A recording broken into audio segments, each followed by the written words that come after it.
제가 이 강의에서 가장 중요하게 여기는 부분은 그겁니다. 특허로 등록을 받아라. 또 중요하지만 그 이전에 돈이 되는가를 검증을 하셔야 됩니다. 돈이 되는 아이디어를 특허를 등록을 받아야지 그게 비즈니스 성공의 지름길입니다. 근데 이게 어떤 게 돈이 되는가는 우리는 감각적으로 알 수는 있어요. 하지만 이것도 어떤 일종의 특허청 데이터베이스로부터 검증이 가능합니다. 그리고 내 아이디어가 특허가 등록이 되겠는가? 이것은 당연히 특허청 빅데이터로부터 검증이 가능합니다. 특허청 그 빅데이터라고 하는 것은 결국 키프리스, 특허청에서 제공하는 특허 정보 사이트인데요. 키프리스는 왜 특허 빅데이터라고 할 수 있을 만할까요? 보세요. 제가 좋은 아이디어 떠올렸어요. 좋은 아이디어 떠올렸는데 이거를 특허를 안 내고 그냥 사업을 합니다. 안 해도 돼요. 본인의 자유니까. 근데 어차피 내 제품이 나왔더니 공개가 돼요. 그럴 바에야 아예 그냥 특허를 내놓고 그러고서 제 제품을 만들자 하다 보니까 좋은 아이디어인 사람은 전부 다 특허를 내는 겁니다. 특허를 내면 또 다 특허청 키프리스 공개가 돼요. 좋은 아이디어는 전부 다 키프리스에 모여있는 셈입니다. 특허청에서 특허를 출원하도록 요구하는, 유도하는 취지도 그런 거예요. 일종의 좋은 기술 문헌, 데이터베이스를 만들기 위한 겁니다. 좋은 최근의 신기술이 궁금하면 키프리스를 참고해서 이거를 응용해서 더 좋은 기술을 만들어라. 이게 바로 특허제도 취지거든요. 그런 면에서 키프리스는 아주 이제 방대한 특허 빅데이터를 이루고 있다고 할 수가 있겠습니다. 여러분들은 이제 좋은 아이디어를 가지고서 사업을 하는데, 아이디어를 가지고서 사업을 한다는 건 일종의 좋은 금광에서 금을 캐는 것과 같다고 저는 봅니다. 보세요. 내가 아이디어가 떠올랐어요. 아이디어를 사업해야지. 근데 이 아이디어는 어디서 왔을까요? 이 아이디어는 사람들은 잘 몰랐던 어딘가에 숨겨져 있던 보물을 내가 캐오는 겁니다. 결국은 금광에서 금을 캐는 것과 같은데, 우리나라에 금광이 여기저기 많이 있습니다. 그런데 보세요. 내가 아무 지식도 없이 무턱대고 천안에서 땅을 파다 보면 금이 나올까요? 나올 수도 있어요. 하지만 너무나 힘든 이야기죠. 대신에 예를 들어 태백에 금광이 있다고 해볼게요. 기왕이 금광이 있어요. 거기 근처에 가면 어쨌든 간에 금을 파기만 하면 금이 나와요. 천안에서 금을 파는 게 나을까요? 아니면 저 태백 가서 금을 캐는 게 나을까요? 기왕이면 금광에서 금을 캐는 게 낫죠. 그리고 태백 말고 저기 그 영월에, 영월이 태백 가깝죠? 또 어디를 해볼까요? 기흥에 새로, 기흥에 너무 땅이 있어서 안 되겠다.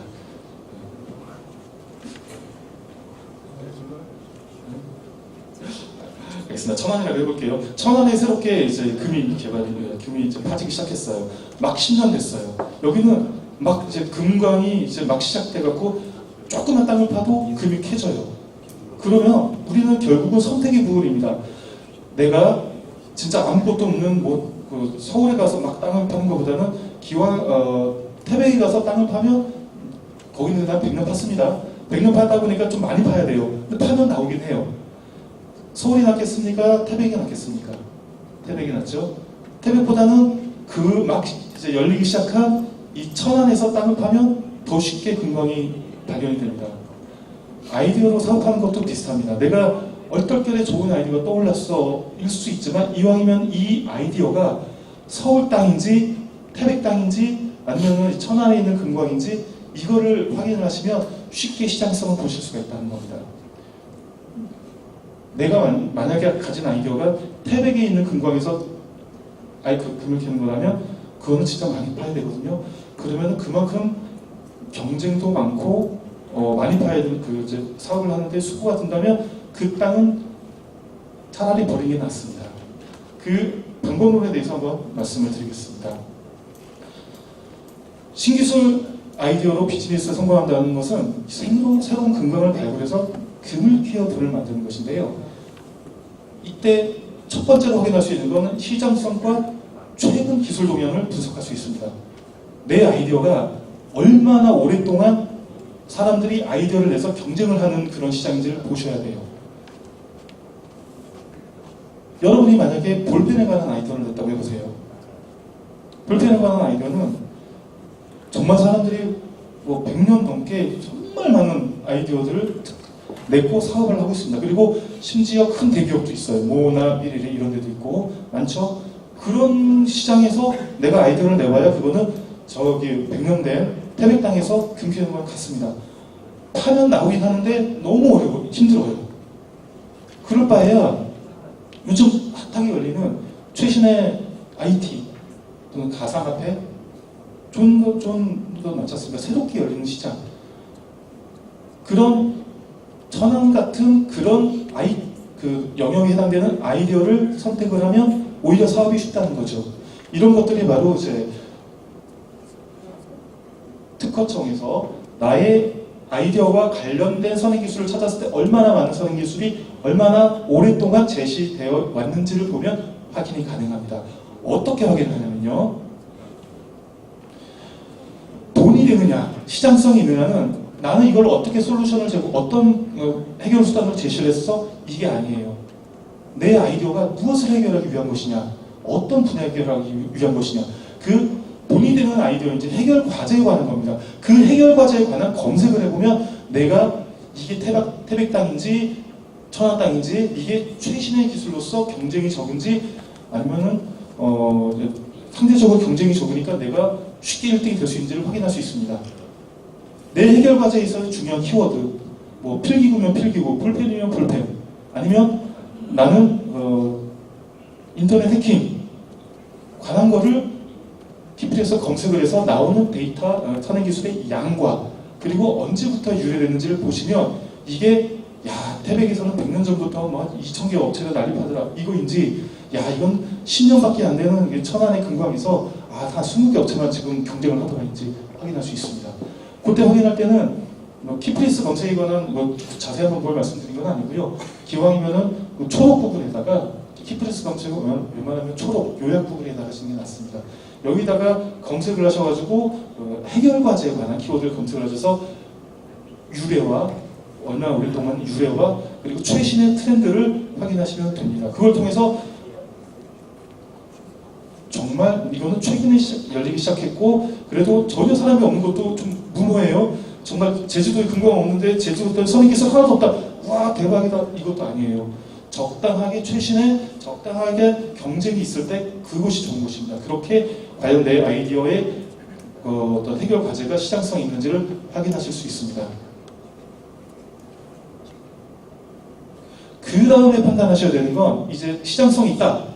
시장성이 있는 분야인 건 좋은데 내 아이디어가 그러면 과연 나만의 독특한 것이고 그래서 특허로 보호가 가능한가를 판단해야 되지 않겠습니까? 자, 이 부분이 보통의 특허 대리인들이 하는 선행기술 검사인데요. 이것도 사실은 중요하게 두 가지로 엄밀히는 나눠서 판단을 하셔야 됩니다. 어쨌든 간에 중요한 것은 지금 이 텀에서는 나의 해결 수단, 내가 제시한 나만의 독특한 난 이렇게 그 과제를 해결을 했어라는 나의 구체적인 방법이 과연 나만의 것이 맞는가, 특허가 가능한가를 확인하셔야 되는 그런 측면이에요. 금광을 예를 들었으니까 그런 거죠. 자, 천안에 제가 딱 봤더니 야 사람들이 별로 없어요. 한 20개 업체들만 이렇게 이제 금맥이 대략 보이는데 거기 자리를 잡고 있단 말이에요.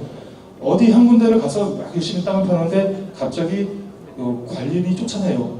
여기는 전부 다 금 캐는 사람들이 같이 이용할 수 있는 공중의 어떤 일종의 공원이기 때문에 당신 혼자서 금을 뺄 수는 없다. 나가라. 이건 어떤 경우죠? 이거는 이미 그냥 사람들한테 공유된 것이기 때문에 내가 가질 수 없어요. 내가 땅 파서 열심히 해봐야 그 사람들하고 나눠 가져야 돼요. 그런데 딱 파시면 안 되죠. 또 한 경우는 딱 봤더니 여기가 너무 좋아요.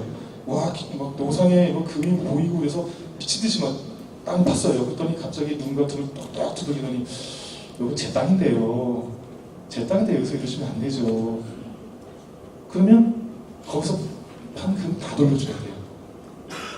내가 적어도 좋은 시장성이 있는 곳에서 사업을 하려면 나만의 고유한 영역을 포지셔닝을 해서 거기서 이제 땅을 파야 되지 않겠습니까? 그래서 중요한 건 내가 나의 해결 수단이 나만의 독점이 가능한가를 이 또 선행기술에서 확인하셔야 되는데, 이때는 두 가지로 나눠보셔야 돼요. 말씀드린 것처럼 이게 다 같이 공중이 이용한 곳이냐, 아니면 특정인이 독점한 곳이냐.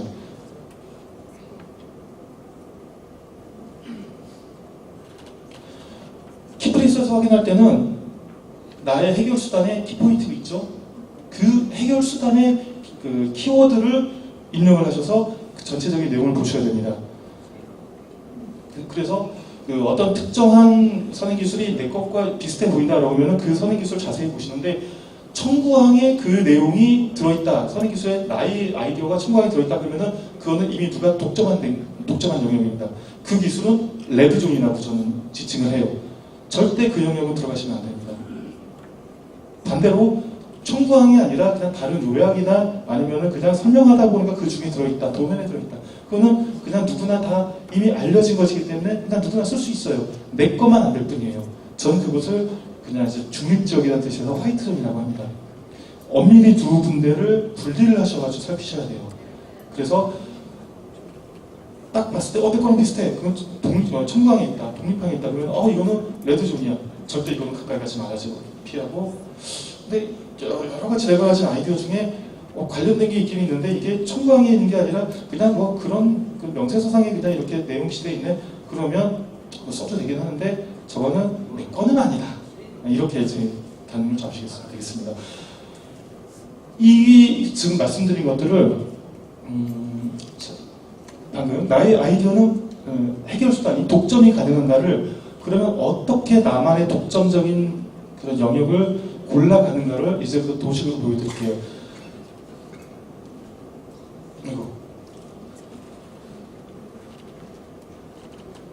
나의 아이디어가 처음 제시됐을 때 단순히 하나의 큰 특징만으로 정리가 완결되고 그것으로 특허가 되는 건 아닙니다. 말씀드린 것처럼 하나의 아이디어에는 여러 가지 세부 특징들이 포함되어져요. 근데 우리는 보통 큰 테마에서만 그걸 얘기를 하긴 하지만, 만약에 그 큰 테마가 특허가 안 된다라고 하면은 작은 특징들로 옮겨가야 됩니다. 그 특징들을 이후에 옮겨가겠는데, 지금 김기사 사례를, 카카오 네비 사례를 한번 보겠습니다. 저 카카오 네비는 처음에 그걸로 시작했습니다. 스마트폰에서 즐겨찾기를 보여주자. 나만의 즐겨찾기를 만들어서 보여주는 걸로 하자. 이게 첫 번째 특징이었습니다. 그 다음에서 특징이, 그 즐겨찾기는 벌집 모양으로 상대적인 방위와 위치를 자동으로 보여주는 것으로 하자. 그게 두 번째 특징이었고요. 세 번째 특징은 중간중간에 어떤 음식점 등의 특정 거점을 자동으로 포함시켜서 기왕에 내비게이션 작동할 때 음식점이나 그런 것들을 쉽게 찾을 수 있도록 하자까지였습니다. 이 세 가지 특징 중에서 처음에는 내비게이션, 스마트폰에서 내비게이션 즐겨찾기를 가져가는 걸로 처음에는 생각을 했는데, 이런저런 어떤 즐겨찾기에 준하는 그런 내용들이 있다 보니까 감축을 해갖고 그렇게 벌집 모양으로 한정이 된 겁니다. 자, 이렇듯이 나의 아이디어는 해결수단은, 나의 아이디어에는 이런 과제를 해결하기 위해서 이런 해결수단을 먼저 제시했어. 그런데 그러면서 특히 이런 경우에는 이런 식으로 해결했어. 이런 식으로 특징이 여러 가지거든요. 그 여러 가지 특징들을 일일이 리스트업을 또 하셔야 됩니다. 그리고 그 둘 중에서 어떤 것이 가장 나에게 힘이 되는 핵심 특징이 되는 것이냐, 그런 방법을 지금부터 보여드리겠습니다. 말씀드린 것처럼 나의 아이디어에는 여러 가지 주된 특징들이 있을 수 있습니다. 어떤 게 핵심 특징이 될지는 몰라요. 그런데 나는 기왕이면 넓은 좀 테마를 가지고서 특징을, 나만의 독점을 가지고 싶어 해요. 이때 몇 가지를 잠재적인 나의 특징이 될 수 있는, 나의 독점 영역이 될 수 있는 특징들을 선택을 하고요. 키프리스를 통해서 선행기술을 확인합니다. 시장성은 이미 진작에 이제 시장성에 관한 부분은 이제 검증을 마쳤어요. 이제는 레드존 선행기술하고의 관계에서 독점이 되느냐는 부분입니다. 누군가가 특허로 독점된 선행기술이 있어요. 그 부분은 무조건 빼야 됩니다. 이 부분을 내 사업 모델 전체에서 아싸를 빼야 돼요. 이 부분은 일종의 암종인 것 같습니다. 내 사업 모델에서 다른 사람이 특허로 갖고 있는 내용을 포함시키고 있으면 이 내용이 나중에 특허 침해의 문제를 만들어서 내 사업 자체를 가져갑니다. 이 부분은 무슨 수를 써서라도 이런 선행기술이 있었다, 이거 빼고서 산 모델을 다시 만드셔야 됩니다. 레드존은 그만큼 위험해요. 그런데 그 반면에 선행 기술에 알려진 기술이 또 있어요. 근데 이게 특허로 등록된 게 아니라 그냥 다른 사람의 특허 내용이 포함되어 있었어요. 화이트존이에요. 이거는 그냥 놔두셔도 되는데 나의 내심에 난 이거를 권리를 갖고 싶어. 이 부분에서 빼야 됩니다. 이렇게 되면 남는 것들이 있겠죠?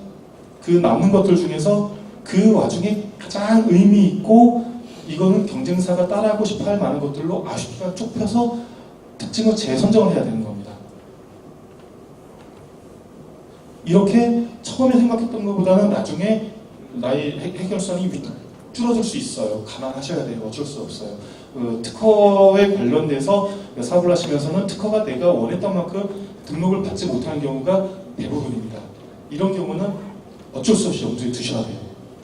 근데 또 그런 경우도 있어요. 미리 염두에 뒀던 여러 특징 중에서 김기사 같은 경우에는 어쨌든 첫 번째 특징만 레드존은 없었어요. 다행히도 등록된 어떤 선행 특허가 없었기 때문에 원래 사업 모델을 가져갈 수 있었는데 이미 알려진 그런 선행 기술이 좀 있었기 때문에 화이트존을 뺐어요. 그러다 보니 그 와중에 가장 효과적이고 독점되는 부분이 시장성, 사람들이 원하는 부분이 벌집 즐겨찾기를 해서 그 부분을 가지고 특허가 됐는데 만일에 처음에 내가 의도했던 내용들이 다 선행 기술이 있어요. 그럼 어떡하죠? 둘 중에 하나입니다. 아예 버리거나 거기서 새로 시작해서 좀 더 파고들어서 뭔가 새로운 특징들을 만들어내거나 있었던 내용들이 선행 기술을 제거하고 났더니 내용이 안 남거나 아니면은 남아있는 부분이 그렇게 마음에 안 든다. 거기서부터 새로운 특징을 제시를 해야 됩니다. 어떻게? 새로운 해결 과제를 제시를 해야 돼요. 그 해결 과제는 처음과 똑같습니다. 사람들이 필요로 하고 시장성이 충분한 쪽으로 돈이 되는 해결 과제를 부수적인 해결 과제를 새로 제시를 하고 거기에 대한 해결 수단을 또 새롭게 제시를 해야 됩니다. 일종의 새로운 발명을 하는 셈이죠. 어떻게 보면 발명이라는 것 자체가 발명의 베스트 모델을 만든다는 것 자체가 하나의 큰 특징을 계속 보완해서 아쉬운 부분들을 또 보완해서 가장 괜찮은 제품에 준하는 베스트 모델을 만드는 그런 과정이라고 할 수가 있겠는데요. 이 경우 예를 한번 들어보겠습니다. 그 고깃집 가시면 삼겹살집에 천장에서 후드 내려오잖아요. 이 일명 천장형 후드라고 합니다. 천장에는 이제 덕트를 통해서 공기를 빨아들이는 배관이 이미 설치가 되어 있고 천장에서부터 이 테이블 위로 세로 주름관이 내려와요. 그러면 여기 천장 이렇게 후드가 있고 천장에서부터 이렇게 내려오는 겁니다. 그리고 여기에서부터 줄이 요 끝에 와이어가 달려 있어요. 자, 원래 이 제품을 출시를 하셨던 회사에서 특허를 원했던 넓은 범위는 그겁니다. 천장에서부터 주름관이 있어서 어떤 위쪽하고 아래쪽하고의 와이어가 연결돼서 아래 후드를 지지하는 것 자체를 특허를 받고 싶다. 선행 기술이 있어서 안 됐어요. 그러면 나는 이 태엽을 통해 가지고 태엽이는 감기는 힘이 있잖아요. 태엽을 감기는 힘을 가지고서 이 끝 부분을 연결을 해서 이걸 균형을 맞추겠다. 이걸 갖고 이제 시작해서 특허를 진행을 했습니다. 이걸 갖고 처음에 이제 특허 얘기를 나눴어요. 특허 얘기를 나눴는데 선행 기술이 발견이 됐습니다. 이 태엽이 요 안쪽에 구비가 된 그런 선행 기술이 발견이 됐습니다. 그래서 태엽 갖고 무게 균형을 이루는 것은 안 되겠습니다라고 했더니 그제서 다시 고민이 시작된 거예요. 그렇다면 내가 넓은 권리를 가질 수는 없겠구나. 어떻게 하면 그 와중에 이 천장형 후드를 좀 더 매력 있고 사람들이 찾고 그러면서 내가 독점이 가능한 내용을 만들 수 있을까 하다가 어디서 포착을 했냐면 사람들이 가장 문제를 느끼는 부분에서 포착을 하는 게 좋다고 그랬죠. 이 안쪽에 있게 되면 태엽이 안쪽에 있게 되면 이 태엽이 고장나면 천장에서 이걸 다 뜯어야 돼요.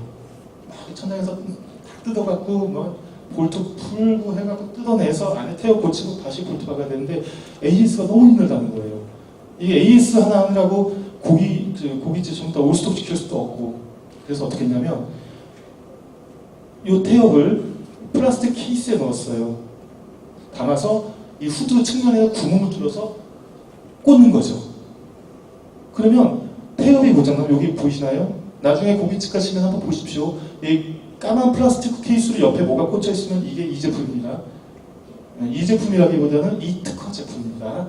특허 내용입니다. 왜냐하면 이게 특허가 소멸됐거든요. 그래서 경쟁사에서 지금은 사용하고 있습니다. 이 태엽이 고장이 나면 나사 4개 풀어서 태엽 꺼내고 다른 태엽으로 교체해서 끼우고 볼트 박으면 됩니다. AS가 쉬워졌죠.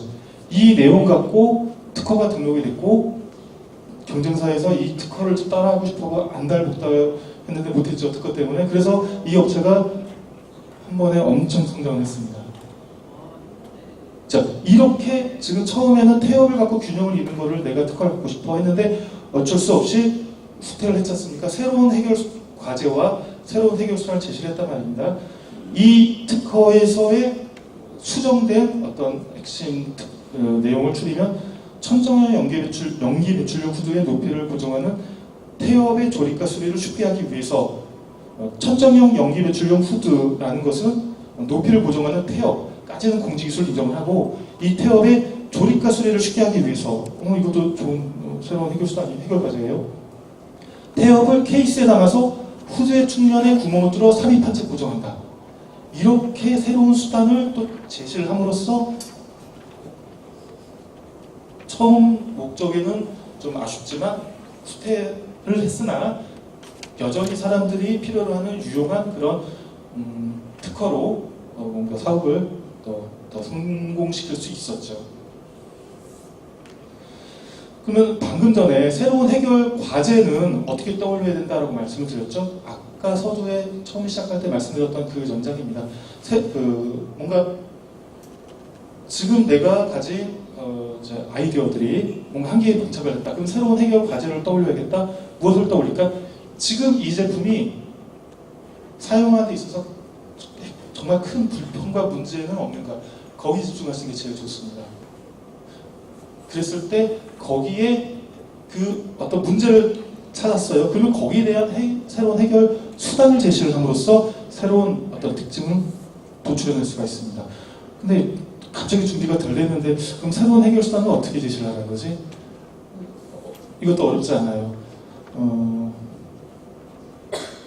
유사한 원리를 사용하는 것에서 힌트를 얻어서 그 원리를 채택을 하면 됩니다. 사실은 이제 우리 발명이라는 행위가 그런 행위예요. 내가 이걸 해결하고 싶어. 어떻게 해결하면 좋을까? 이렇게 해결하면 되겠구나. 그러면 그러한 원리로 해결한 제품이 뭐가 있지? 그런 제품이 있어서 그래, 그걸 여기 적용해보자. 이런 식으로 같은 분야에서 사용을 하면 이건 모방입니다. 하지만 같지는 않은데 간접적으로 같거나 또 좀 다른 분야에서 사용을 하면 이거는 발명입니다. 자, 예를 들어볼게요. 이게 카트 아저씨들이, 택배 아저씨들이 많이 쓰시는 카트인데요. 원래는 이게 밑에 바닥 대차만 있었는데 그러면 이동이 어렵잖아요. 그랬더니 손잡이를 달았어요. 손잡이를 수직으로 달았는데 문제는 이 특허는 당연히 안 되겠죠. 손잡이가 달린 것만으로. 이 문제는 이게 또 택배 차량에 실을 때 손잡이가 걸려갖고 적재가 어렵다는 거예요. 그래서 필요에 의해서 이거를 접었다 폈다 할 수 없을까? 이렇게 새로운 해결 수단을, 해결 과제를 떠올린 겁니다. 자, 어떤 새로운 그 택배 이동용 대차에서 손잡이가 너무 이제 기역자로 돼 있으니까 택배 차량의 적재가 어렵더라. 문제를 포착했죠? 그러면 이걸 어떻게 해결할 수 있을까? 혹시 이거 뭔지 아시는 분 계시나요? 나이가 좀 있으신 분들은 이제 밥상이라고 하는 옛날에는 식탁집에 흔치 않을 때 접이식 밥상이 있었어요, 하나씩들. 그래서 보통 때는 다리 이렇게 요 부분을 탁 누르면은 접히거든요. 밥상 양쪽에서 다리 접어서 보관하다가 필요할 때만 딱딱 피는 그런 구조인데 구 구조가 이 구조에 적용이 된 겁니다. 똑같습니다. 이 대차 위쪽에서 발로 밟으면 이 손잡이가 잡힙니다. 근데 이거는 밥상이, 이건 대차예요. 분야가 다르잖아요. 아, 어렸을 때 나는 저런 밥상에서 저렇게 뭘 살짝 누르기만 하면 다리가 접히는 거 본 적 있어. 채용하면 이게 완성이 되는 겁니다. 이렇게 새로운 해결 수단을 떠올릴 때는 다른 비슷한 원리를 가진 그런 기술에서 원리를 차용하면 쉽게 만들 수가 있습니다.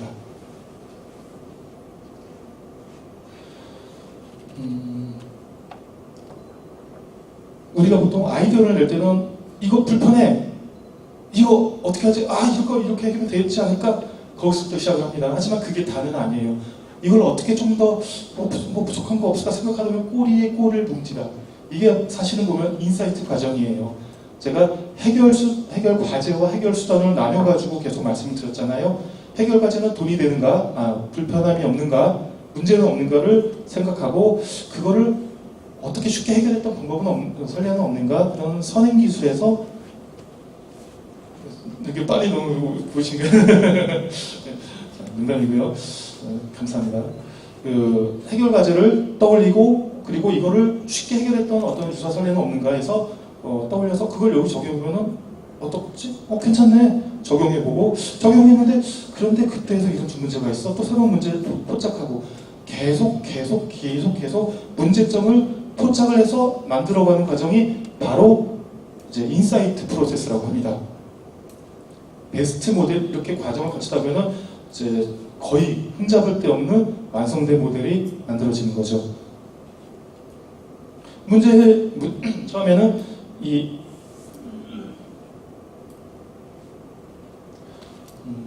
대차를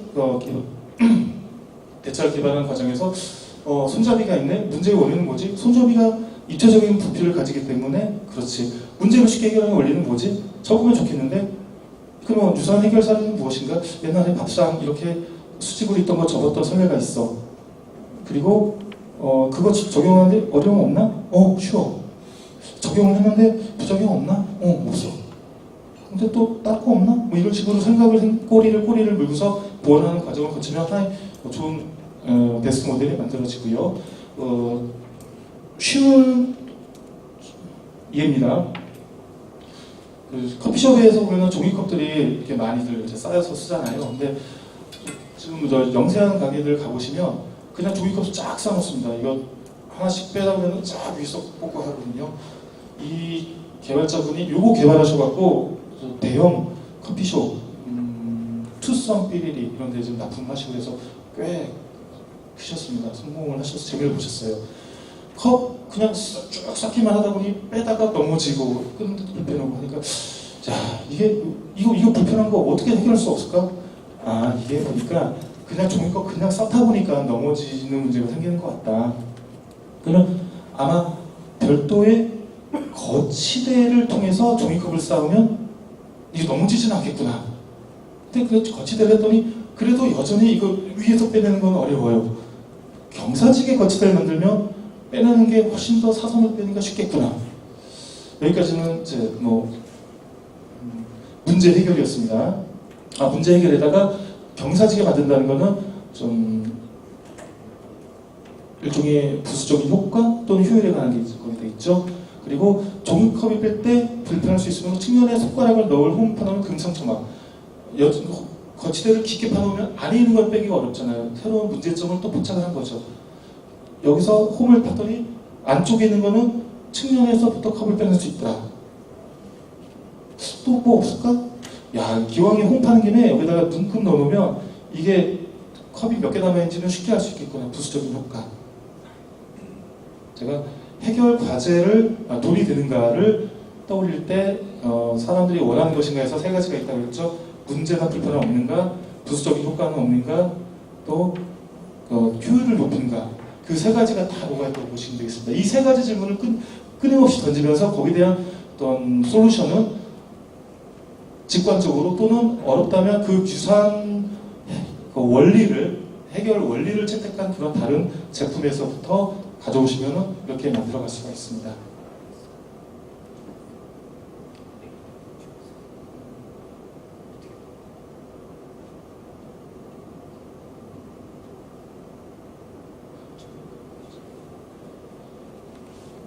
지금까지 처음에 큰 측면에서의 돈이 되는 해결 과제, 그리고 이게 독점되는 해결 수단을 떠올렸죠. 그 다음에는 특허청 어떤 빅데이터를 통해서 돈이 된 걸 검증을 하고 내 아이디어가 그 자체로서 특허가 될 수 있는가를 검증하는 과정을 거쳤습니다.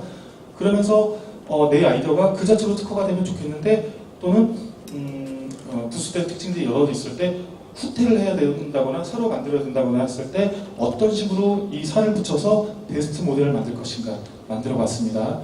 그러시면 이제 여러분들이 하셔야 되는 게 뭐가 되냐면 아까는 한 문장으로 정리를 하시랬죠. 그 한 문장에서 발전이 되면 이제 하셔야 되는 게 신기술 설명서를 작성하시는 게 좋습니다. 네, 신기술 설명서는 신기술 설명서라고 수십 페이지 어렵게 생각하지 마세요. 처음에 한 문장으로 된 어떤 발명의 그런 설명은 쉽게 공유를 하고 얘기하는 데 필요했어요. 이 신기술 아이디어 설명서는 어느 정도 구체화된 모델이 있을 때 이거를 더욱더 전문적으로 사람들과 필요성을 공감하기 위해서 작성을 하는 겁니다. 이 신기술 설명서가 있으면 실제 그 특허를 낼 때도 발명 설명서가 될 수 있고 어떤 그 사업을 진행하는 과정에서는 사업계획서 그리고 나중에 제품이 나오게 되면 제품이 왜 이렇게 필요한가라는 것을 소비자한테 보이는 그 신제품 설명서로도 활용될 수가 있습니다. 여기 담기는 내용은 특허에 들어가는 어떤 프로세스와 내용과 상당히 일치를 합니다. 근데 좋은 기술은 사람들이 공유하는 데 있어 들어가는 그 어떤 내용들은 논리적으로 똑같아요. 해결 과제. 무엇을 해결하기 위한 것이냐? 이 해결 과제가 제시가 되어야지 사람들이 야 이거 나도 공감하던 문제인데요. 이거 정말 괜찮겠구나. 무엇을 해결하기 위한 것인지 공감을 이끌어낼 수 있고요. 그 다음에 배경 기술. 그냥 꺼내는 게 아니라 사람들한테 좀 더 전문적으로 이게 왜 필요한지 논리적으로 보여야 돼요. 처음에는 나는 이걸 하기 위해서 이렇게 아이디어를 냈어. 좋죠? 근데 그게 과연 설득력이 있는가 검증이 되는 건 보여줘야 될 거 아닙니까 이제. 내가 처음에 나는 이런 걸 해결하고자 해. 그런데 살펴보니까 기존에는 이런 내용들이 있었는데 이런 단점이 있었어. 이런 상대적인 비교를 통해 가지고 나의 아이디어가 나의 신기술이 얼마나 가치가 있는가를 드러내도록 하기 위한 것이 배경기술입니다. 그리고 이 과정은 키프레스 검증을 통해 가지고 어느 정도 파악이 되었기 때문에 가능한 거예요. 그 다음에는 해결수단.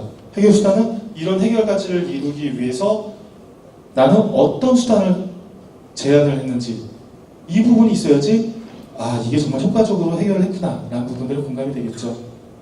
그 다음에는 기술 효과. 이 기술 효과는 단순히 고민을 해결했어가 아니라 이걸 하면 발생할 아주 예상 못했던 효과들을 제시하면 손뼉을 치면서 그래서 필요하구나. 그래서 한 페이지도 됩니다. 한 페이지도 되는데 배경기술, 선행기술 제외하고 그 와중에 이거는 나만의 고유한 것이야 라는 그 특징을 초점으로 두고서 나의 해결 과제와 해결 수단을 쌍두마차로 그리고 그 중간에 내 해결 과제가 왜 필요한지에 대한 기술적인 배경 그리고 이게 왜 필요한지에 대한 임팩트 있는 기술 효과 이렇게 한 페이지를 정리하면 이것이 바로 모든 사람들에게 나의 신기술이 중요하다는 것을 알릴 수 있는 근간이 되는 거죠.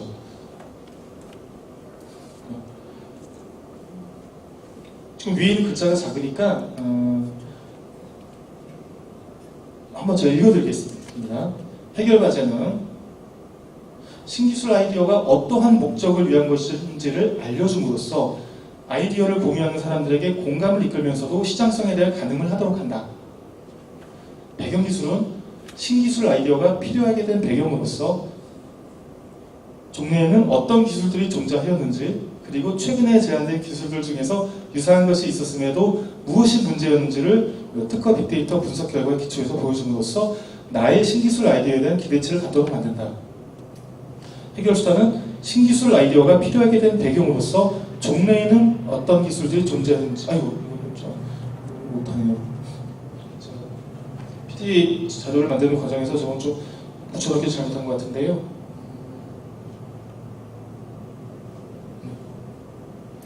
신기술의 해결 과제를 나만의 독특한 방식으로 어떻게 해결하는지 해결 수단을 간단 명료하게 제시한다. 이때 전체 아이디어의 완성된 내용을 일일이 설명하는 것이 아니라 핵심 내용만 몇 줄 이내로 짧게 정리한다. 기술 효과는 신기술로 인하여 얻을 수 있는 효과가 무엇인지를 보여준다. 단순하게 신기술의 해결 과제를 해결하는 것을 넘어서 신기술로 얻는 특유의 효과를 결론으로서 보여주면 신기술의 가치가 아주 높다는 것을 다시 한번 인상 깊게 각인시키는 효과가 생긴다. 이런 배경에서 한 페이지로 작성을 하시면 상당히 어떤 신기술의 내용, 가치 전달, 내용 전달도 그렇지만 가치 전달이 쉽게 이루어집니다.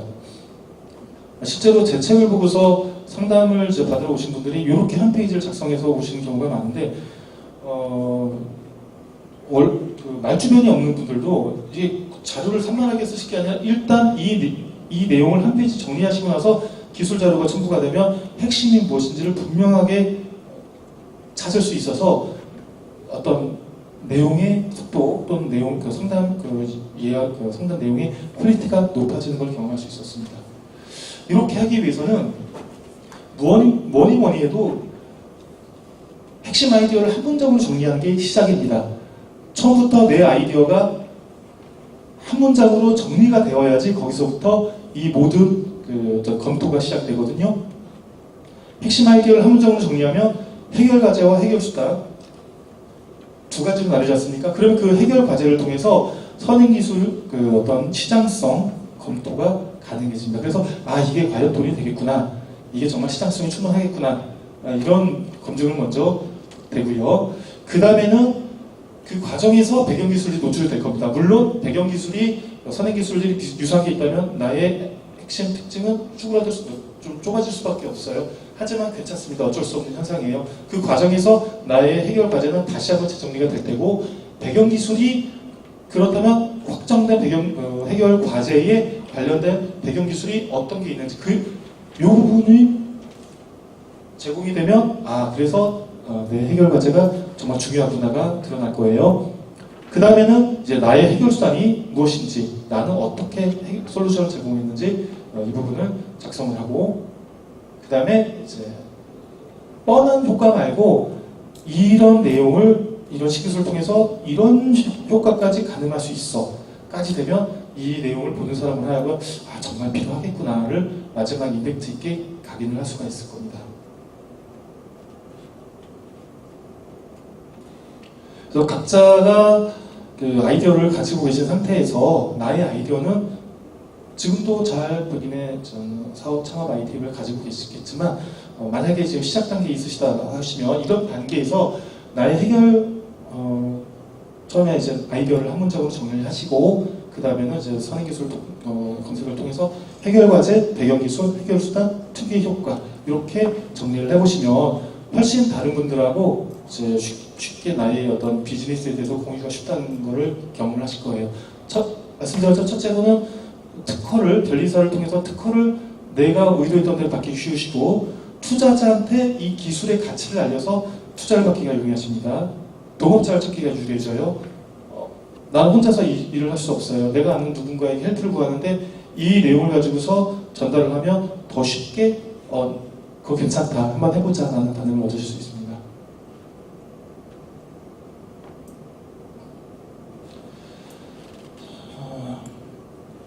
지금까지는 어떤 스타트업을 하시면서 제가 몇 분부터 시작을 했죠? 지금 12시 좀 넘어서 시작을 했죠? 예.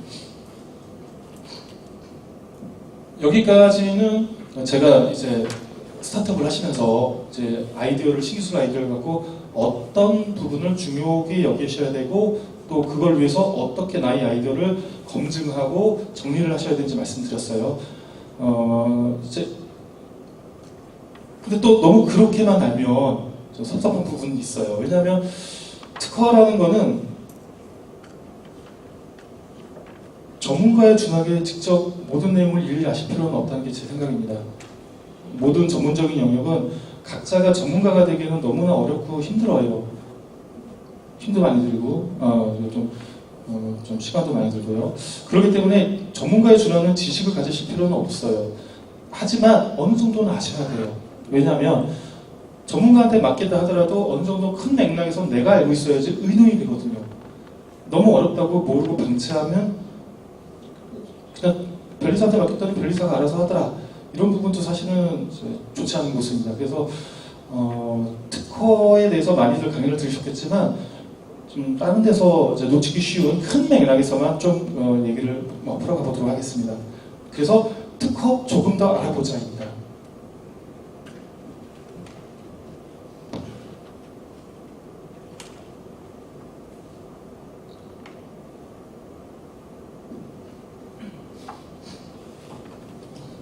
특허는 뭐 이론적으로는 진보된 신기술 발명을 보호하기 위한 건데요.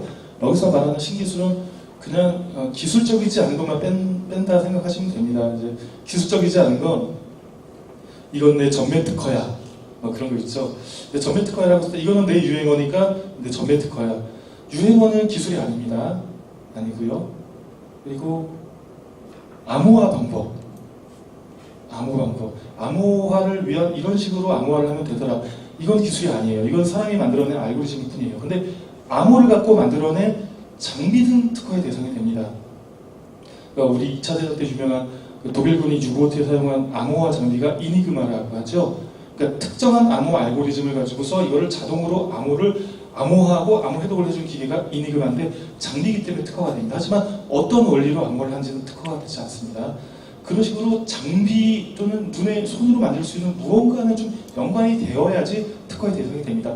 온라인 특허는 컴퓨터라는 수단을 쓰기 때문에 이건 특허가 가능한 거예요.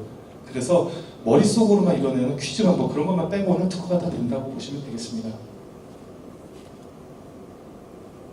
마케팅 방법. 이게 참 많이 듣는 얘기인데 이런 식으로 사람들한테 홍보물 뿌려서 이런 식으로 유인해서 이런 식으로 파는 거 특허가 될까요? 안 됩니다. 이건 진짜 사람의 행위에 의해서 일어나는 거기 때문에 기계나 장비 이런 부분이 아니잖아요. 그래서 안 됩니다. 등록 요건은 새로울 것, 진보된 것일 것.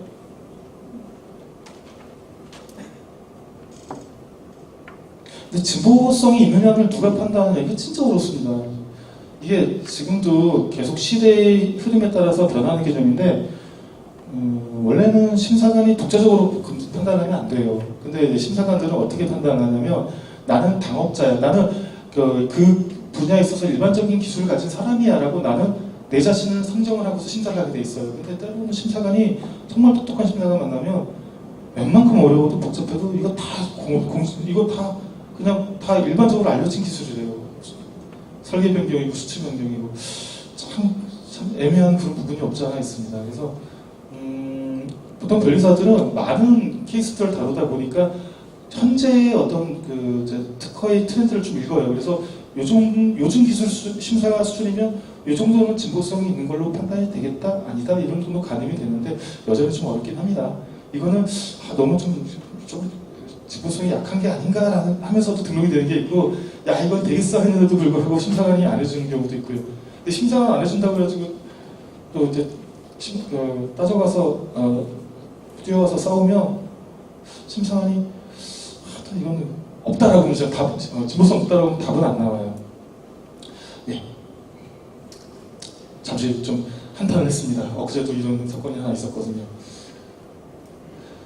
비교 개념은 실용신화는 특허하고 거의 같습니다. 실용신화는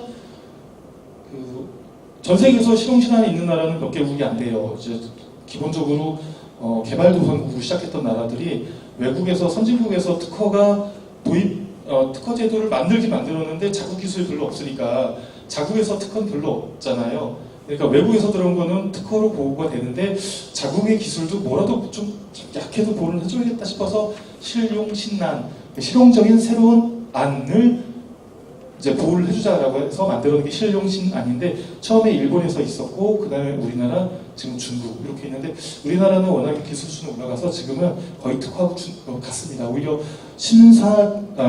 권리 기간만 절반, 10년 정도 짧고 그리고 나 특허 있어 하고 나 실용신안 있어 하고는 좀 무게감이 다르잖아요. 그래서 요즘은 웬만하면 특허로 진행을 하는데 실용신안이 좋은 거는 그거 하나 있어요. 그 별도의 요건이 없어도 실용신안이라는 이유만으로 우선심사 대상이 됩니다. 그래서 나는 진짜 이거 돈은 좀 아끼고 싶고 빨리 심사를 받아야겠다. 그럼 실용신안 출원하시면 우선심사 신청하시기가 쉽습니다. 특허권의 존속기간은 한 20년인데 등록돼서부터 20년이 아니라 출원일로부터 20년입니다. 특허 출원하고 심사받는데 5년 걸리면 등록일로부터 15년밖에 안 남깁니다. 이건 운동하기 좀 쉬우신 부분이라서.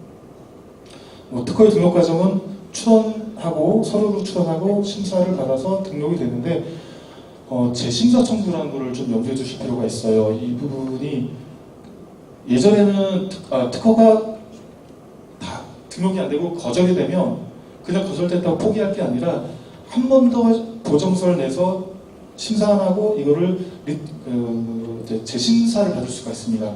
근데 이때는 권리를 감축할 수 있는 어떤 경우의 수가 상당히 적어져요. 그래서 가급적이면 심사 단계에서 잘 대응을 하셔서 등록하는 게 낫고 거절되더라도 어쨌든 간에 재심사 청구를 잘 활용하시는 게 좋고요. 이때는 분할 출원을 통해서 기본적인 출원을 이제 거절 단계에서 재심사를 하면서도 별도로 분할을 했고 원래 다투려는 얘기를 한 번 더 다투는 경우가 가능합니다. 특허 결정이 나왔을 때 등록하는 기간은 원래는 3개월 주는데 6개월을 더 덤으로 줍니다. 내가 지금 당장 등록을 받는 것보다는 조금 더 이제 등록 비용도 좀 더 녹지 않고 하니까 나중에 등록받자. 총 최장 9개월까지는 뒤로 미룰 수 있습니다. 참고로 알아두시고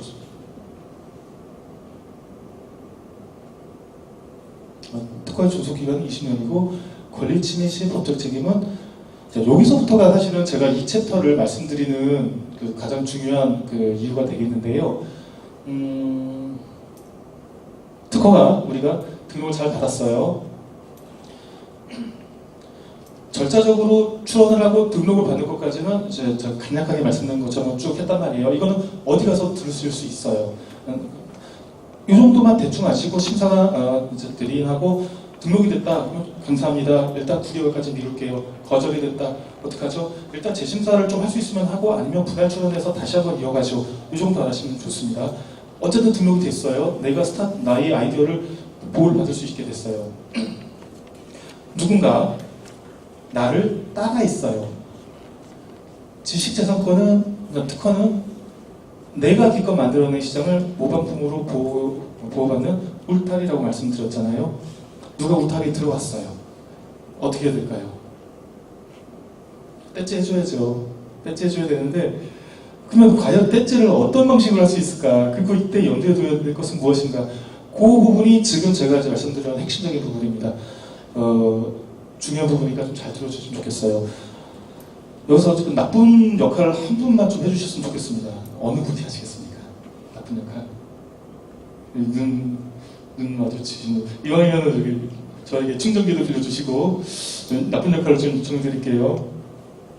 제가 길을 가는데 갑자기 눈이 한번 띠는 마주쳤어요. 그랬더니 갑자기 기분이 나빠졌어요. 저를 한 대 톡 때렸어요. 저도 기분이 상당히 나빠요. 나쁘니까. 그럼 제가 어떻게 이 상황에 대해서 법적으로 의존할 수 있겠습니까? 법이란 거는 지금 우리가 특허에 대해서 얘기를 하고 있지만 법체제는 모든 사람 살아가는 거에서 동일한 원칙입니다. 헌법적으로는 어떤 지켜야 될 그런 가치가 있어요. 방금 같은 경우는 나의 인격권을 지금 침해하신 겁니다.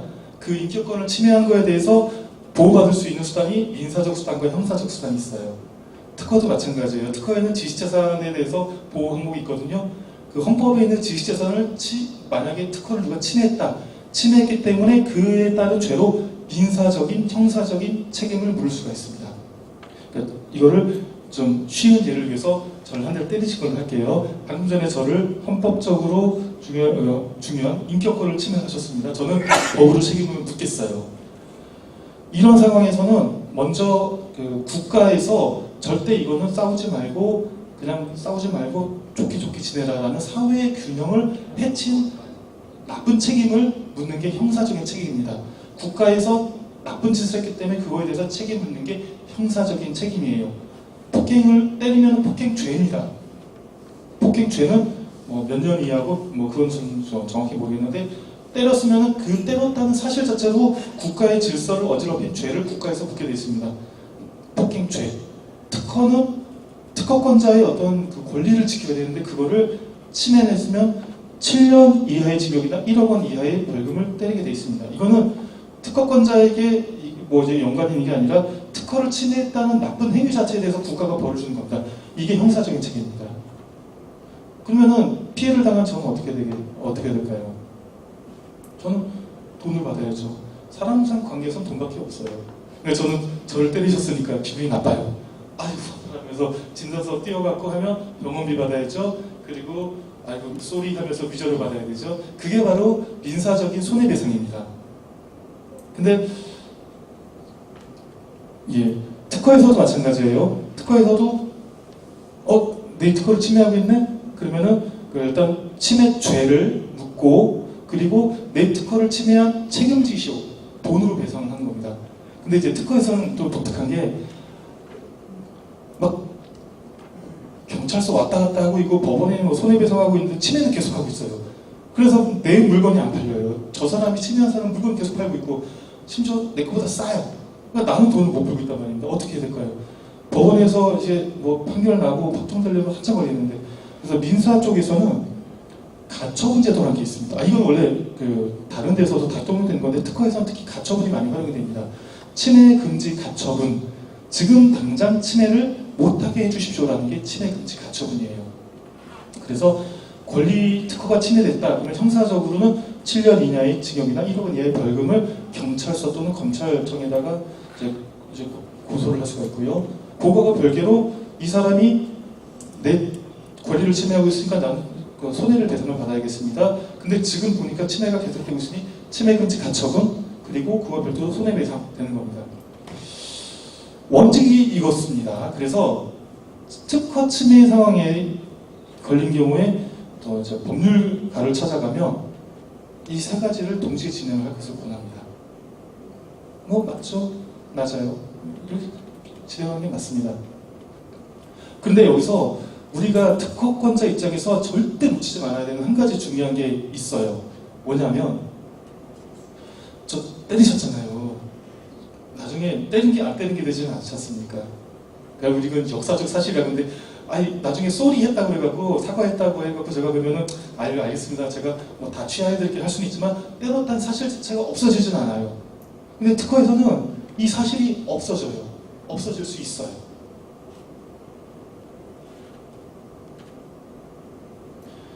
말씀드린 부분을 요약하면 그렇습니다. 내가 특허권자예요. 특허 권리 등록 받았습니다. 특허권자입니다. 침해가 발생했어요. 누가 무방품이 나왔어요. 형사고소해서 형사침해 물리고 가처분 신청하고 민사소송 넣어서 내가 금전적 배상을 받아야지. 특허는요. 진보성이라는 요소 때문에 어렵게 등록을 받지 않습니까? 등록된 이후에도 누군가가 시비를 걸면 이 진보성을 다시 심사를 합니다. 무효 심판이 계류가 돼요. 그러니까 그런 거죠. 때리신 분 그냥 특허 침해까지 한번 더 합시다. 제가 신제품을 만들었어요. 이 신제품을 만들었는데 원격에서 컴퓨터 직접 안 만져도 되고 원격에서 조절하기가 쉬워요. 특허 등록 됐어요. 됐다 칠게요. 근데 잘 팔리네 하면서 더 큰 기업에서 이거를 만드셨어요. 특허권자 입장에서 열렸잖아요. 그래서 막 경찰서 가가지고 고소하고 여기 민사 손해배상 넣고 했단 말입니다. 그러면 가만히 계시다가 아이고 내가 손해배상 하겠습니다. 하시겠습니까? 못하죠. 뭘 하시냐면 그 권리자로서 권리 주장하는 건 좋은데 안만 봐도 이게 특허 대상이 되는지 그것 저는 동의 못하겠습니다. 특허 심판원에 가서 무효 심판을 넣습니다. 이거를 기억을 하셔야 돼요. 특허 사건에서는 침해가 있을 때 특허가 이렇게 특허의 등록 여부를 다시 문제 삼는 무효 심판이 계류되는 게 대부분입니다. 그래서 실컷 형사고소 가처분 인사를 넣었는데 특허 심판원에 무효 심판 들어오지 않습니까? 공여 대응 잠수선 무효되면 저거 싹 사라집니다. 싹 사라져요. 무엇보다 특허권자 입장에서는 이 권리를 행사할 때 이게 무효의 항변을 받을 수 있다는 걸 꼭 염두에 두셔야 돼요. 심지어 무효될 수 있다는 것까지 감안을 하셔야 돼요. 예, 요즘은 그래도 뭐 특허 법원에서 무효의 가능성이 예전보다는 낮은데 그래도 만약에 이 특허가 어렵사리 등록이 받았고 권리 범위가 좁고 하다면 내가 특허 싸움에서 반드시 이기지 못할 수 있다. 이기지 못할 수 있다는 걸 염두에 두시고서 대응을 하셔야 됩니다. 이게 이쪽 사건의 특징이에요. 무조건 나쁜 놈이니까 뭐 때려줘야지. 안 돼요. 항상 그 특허권을 가지고서 특허를 비즈니스 하실 때는 우리 그런 얘기 합니다. 한 모방품을 6개월, 1년 정도 막아준다. 또는 2년 정도. 그 정도 우린 얘기를 합니다. 특허가 20년을 보호한다고 20년 동안 나 혼자 할 거야. 힘들어요. 그리고 이 제품이 내가 이제 만들어낸 시장이 커지면 커질수록 거기에 대한 모방의 요구도 많아지거든요. 그러면 이 특허를 무시하고서 자기네들이 시장에 들어오려는 노력을 많이 합니다. 그래서 특허의 힘은 처음에 시장이 열릴 때 강하게 보호를 하고 시장이 커지면 커질수록 사실은 버티기가 좀 어려워질 수 있다. 염두에 두시고 그러려면 어떻게 해야 되냐. 특허를 여러 개를 가지셔야 돼요. 그것도 하나의 방법이에요. 그래서 스타트업이 요즘 트렌드는 하나의 특허를 중심으로 해서 적어도 권리 한 100개 정도를 이렇게 얇고 넓게 바르는 것도 이제 하나의 어떤 접근 방법이긴 하더라고요. 그래서 요 결론은 그렇습니다. 스타트업은 특허를 여러 개를 가지고 시작할 수 없잖아요. 한두 개를 가지고서 내가 비즈니스를 보호받는 입장인데 기왕이면 한두 개가 강하게 보호를 받으면 좋은데 어쩔 수 없이 이 특허는 막는 한계는 존재한다. 너무 특허를 크게 의지하지 말고 또 흔들 수 있다, 무효될 수 있다는 여지는 염두에 두시는 게 좋다는 것을 이 장의 결론으로 내겠습니다. 자, 여기까지가 제가 오늘 준비한 내용이고요. 혹시 오늘 제가 말씀드린 내용 중에 뭐 궁금한 사항이 있으시면 참고로 지금 이 자료는 거기 책자에 있는 자료하고는 다를 거예요. 그 자료는 기존의 다른 분들을 대상으로 한 자료다 보니까 좀 포커스가 다르고요. 이 자료는 필요하신 분들은 나중에 여기 주최 측을 통해 가지고 PDF로 제가 드릴 수 있도록 하겠습니다. 혹시 뭐 질문 있으시면 한 두세 가지 정도 좀 받아볼 시간이 될 것 같은데. 네. 여기 아까 말씀하신 중에 네. 비즈니스 룸들이 구글이다고 아마존이라고 네네네네. 어느 쪽은 이해를 못했는데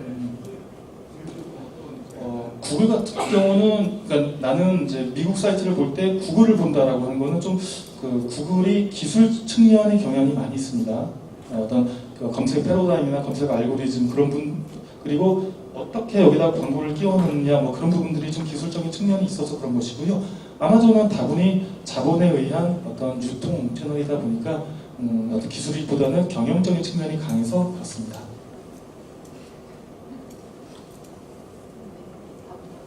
또 네. 제가 특허 등록하면서 네. 특허 등록하면서 네. 이제 실용실난도 같이 등록을 네. 하고 싶다고 말씀을 드렸는데 네. 요즘은 그게 같은 개념이라서 한 가지나 네. 해도 된다고 말씀을 하셨거든요. 네. 맞아요. 예전에는 아까 실용실난은 우선심사제도에 혜택이 있다고 하시는데 네. 그럼 제가 실용실난을 안 하고 그냥 특허만 했는데 우선심사의 어떤 기준이 빨리 될 수 있는 기준이 있어요? 우선 심사를 먼저 요구를 말씀드리자면 기본적으로 이제 내가 실시를 증명을 하거나 해외 출원을 하거나 뭐 방위 산업이나 뭐 여러 가지 조건이 돼야 됩니다. 가장 빈번하게 사용되는 게 내가 사업화를 하고 있다는 걸 증명할 수 있어야 되고요. 아니면은 벤처 기업인 경우 가능한데 스타트업은 해당되는 경우가 적어요. 그러면 우선 심사가 불가능하냐? 그렇지는 않습니다. 돈을 해결하는 방법이 있어요. 특허청에서 서민기술 조사에 필요한 비용을 출원인이 부담을 하면 우선 심사를 시켜주겠다라는 제도가 있습니다. 빠른 심사라고 하는데 요즘 비용이 많이 줄어들었어요. 하지만 어쨌든 간에 우선 심사를 이래저래 하려면 최소 그래도 100만 원 가까이는 필요합니다. 근데 실용실한의 경우에는 실용실한이라는 이유만으로 우선 심사가 신청이 가능해요. 이러면 비용이 한 2, 30만 원으로 줄어듭니다.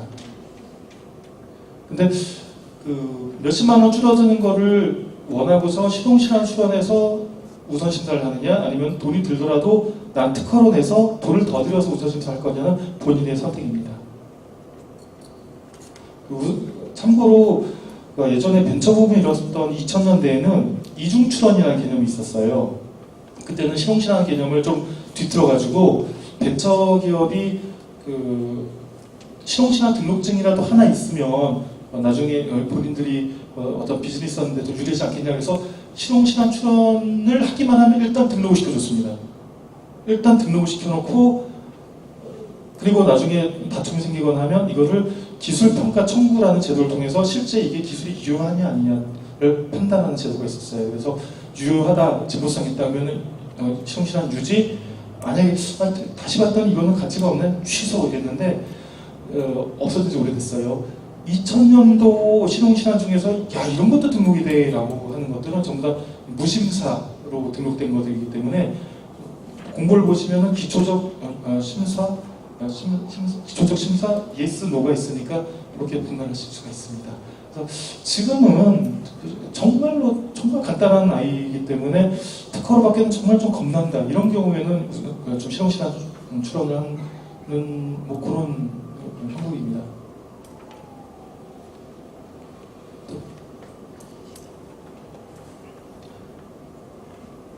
없으시면 이걸로 마무리를 하겠고요. 이 책은 저에게 좀 악당이 되어주신 그리고 충전기도 빌려주신 그 앞에 있는 분께 드리도록 하겠습니다. 이따 드릴게요. 네. 이것으로 이제 저의 시간을 마치겠습니다. 오랜 시간 좀 경청해 주셔서 감사드리고요. 모쪼록 기왕에 내가 발을 들이셨지 않습니까? 내가 스타트업을 하시겠다라고 한 이상 나의 아이디어를 좀 더 좋게 가공을 하시고 정제를 하시고 거기에 매진을 하셨으면 좋겠습니다. 비즈니스 제가 이제 관찰하기로는 비즈니스의 아이디어 자체가 결정하는 몫은 제 생각으로는 40, 50%인 것 같아요.